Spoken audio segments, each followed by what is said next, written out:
Hi, ladies, and Merry Christmas to you. Today, I'm going to be giving you 3 keys to ease those lonely feelings at Christmas time. My name is Deb Johnston, and welcome to Women Reinventing Midlife TV, where we aim to inspire women over 50 to thrive in a meaningful life that you deeply desire and deserve. Loneliness can be a problem at any time of the year, but most especially around the Christmas period. You don't have to be alone to feel lonely. You can be alone and feel quite happy with your own space, but you can also feel lonely surrounded by the biggest group of people. The feelings of loneliness are experienced when we feel a lack of meaningful connection, when we feel like we're misunderstood, we don't feel heard, we feel like we don't fit in. Meaningful connection is felt when we're connecting with people with similar values. And I believe that around Christmas time, those feelings of loneliness can be increased. And I believe this is because it's a traditional time that families and loved ones gather. And if we're with a family that we've outgrown and we no longer have similar values, we can feel lonely. And if we don't have someone to connect with, or we're missing someone, then we can also feel lonely in our own space. When my kids were growing up and I was a single mum, I was raising them in far north Queensland, and every second year their father would take them to Sydney to be with his family, which I was quite happy to agree to. I know it was good for my kids, it was good for him, and it was good for his family. However, every second year I used to feel lonely. I'd wake up in the morning when it first began and I would cry. Over time, though, I got used to it. And just recently, I saw a colleague share an article around how to deal with loneliness at Christmas time. I haven't actually read that article yet, but it inspired me to share with you some of the things that I did to ease those lonely feelings around that Christmas time that I was alone. And the first key to that, the first key is to begin with connection to ourselves. Now, when we think of connection, when we think of meaningful connection, we often think about our connection to other people, and it can certainly be felt in that way. The thing is, we can feel even more meaningful connection with other people when we begin with first connecting with ourselves, and we can even feel connected when we're alone, when we're connected to ourselves. I believe in the superconscious, where we're all connected at any given time. It's that feeling of oneness, and that is meaningful connection. And you can experience that feeling by doing lots of different practices. Meditation helps with this. Yoga helps with this. Tai Chi helps with this. You can experience this feeling when you're fully present, just soaking in a lovely warm bath, or reading a book, or doing something creative, singing or listening to music, or painting a picture. You can even feel this out in nature. I love being out in nature, and you can feel that sense of connection and that sense of oneness, even by placing your feet on the lawn in your back garden. I have to admit, I've even felt that connection by focusing on a pot plant in my tiny apartment that I was in at one time.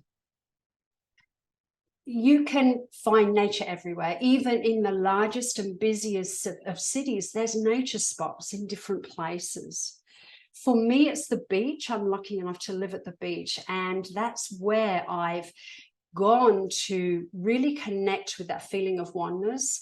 During those years that I was alone, when my kids were away, I'd meditate at the beach.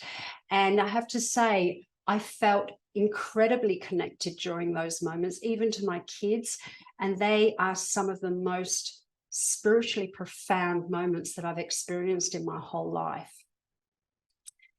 Key number two is to be grateful for all that we have and everyone that we have in our life.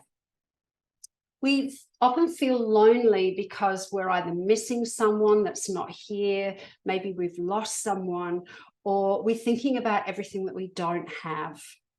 When we're in this kind of thinking, we're either thinking about the past, or our thought process is about 1,000 miles away from where our physical body is. by connecting with ourselves through the state of appreciation, we can feel that strong connection, that strong presence. And this is because gratitude is the closest state to love. And love is our natural state. It's the state where we do feel completely connected through heart.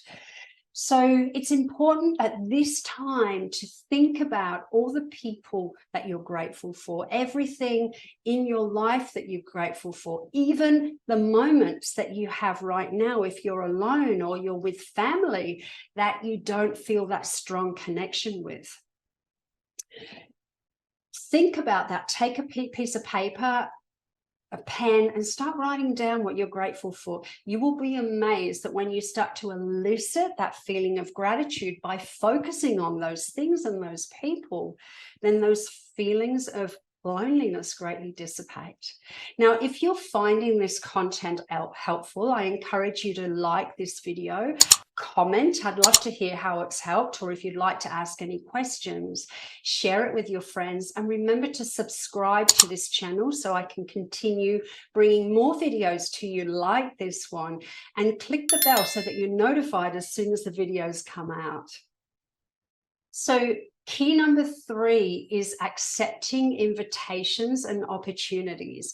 Now, I have to say, this is probably one of the most challenging things I found during that period, because when we're alone, or even if we're feeling alone, when we've got to connect with a group of people we don't feel that connected to, when we're in that alone space, one of the things that's really challenging to do is accept invitations, because we feel quite vulnerable, don't we?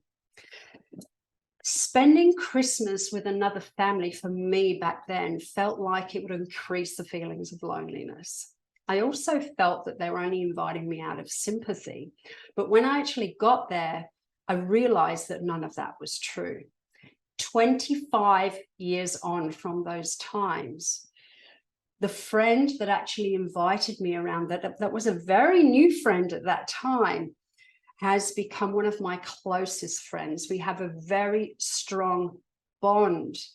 You could call us best friend or soul sisters if you like. But it began with accepting that invitation when I felt my most vulnerable. When we accept invitations around this time, we have an opportunity to create those bonds with people who have similar values and who are like-minded. So it's a fantastic time to take advantage of those opportunities. Now, another great way that you can build those bonds, start those relationships, or find those new like-minded friends is by participating in an activity that you enjoy as a group of people. I have a client that goes away for 3 to 4 nights every year to participate in an activity that she loves. She joins a group, and generally this group, they're different groups each time, are groups of people that she's never met before.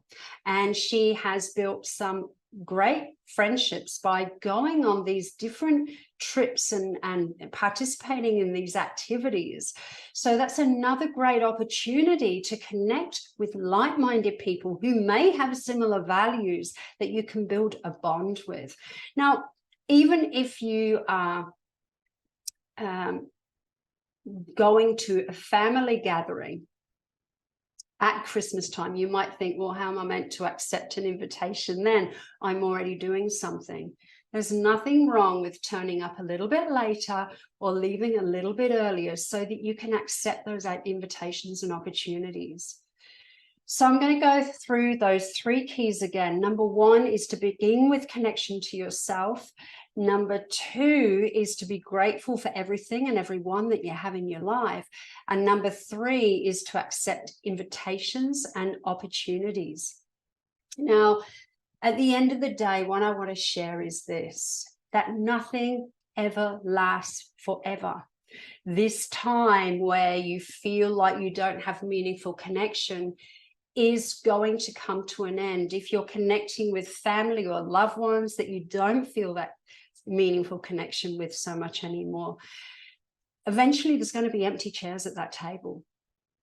And There may be even a time that you miss the person that you weren't strongly connecting with. If you're alone this Christmas, eventually that time is going to come to an end. And you may in the future look back on this and think, wow, I wish I'd really taken advantage of the peace of those times when I had this day to myself.